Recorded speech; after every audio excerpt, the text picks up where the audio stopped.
Hello, my name is Bob Spoohan. I'm an Associate Clinical Educator with Meducate Academy, and today, for teaching purposes, I'm going to demonstrate a lymph node examination, also known as lymphedemiopathy, on Mark Reynolds. Obviously, for the purposes of this, I'll make sure my hands are clean, and I'm going to be feeling around the head and neck and the back of the head at the various nodes that supply the lymphatic system in the body.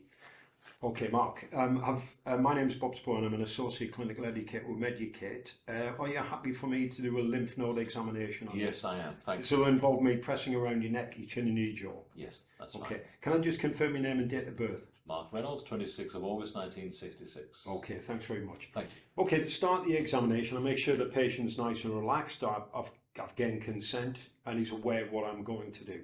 I'm going to start the lymph node examination by feeling under the jaw, under the chin here. Okay, and in this area here is called the submental node. And when you're palpating the nodes, lymph nodes, you've got two types of feeling. Some you can't feel at all, which is great. Others might be like a soft marshmallow feel, which is more about infection rather than anything else, and you'll notice the difference.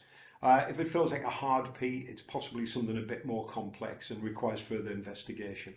And I'll do that with each of the nodes. And you'll see the technique I use is I rotate over the node. This, as I said earlier, is the submental. Then placing fingers under the jaw, the submandibular nodes lie underneath the jawline here. And again, I'm palpating by rotating and gently pressing. You don't have to press too hard because this can be painful and uncomfortable.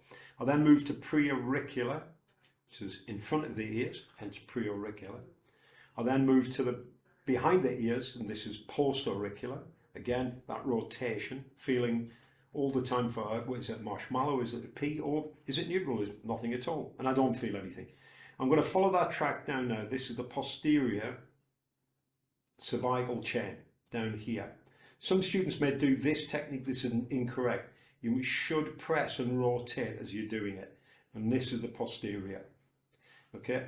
Anterior cervical chain lies at the front of the sternocleidomastoid process here. And now I'm going to ask the patient to shrug the shoulders. So I'm pressing in the supraclavicular fossa. That's the gap there between the clavicle and the trapezius muscle. And I'm feeling that this is quite an important node. If this is raised on the left side, it's known as Virchow's node. And it's often indicative of some sort of problems with the GI system. In other words, a cancer. Okay, finally, I'll go to if you drop your head forward for me, I'll feel the occipital nodes, which lie at the base of the occiput, which is obviously the base of the skull. And that would conclude the lymphedemiopathy examination. Thank you very much, Mark.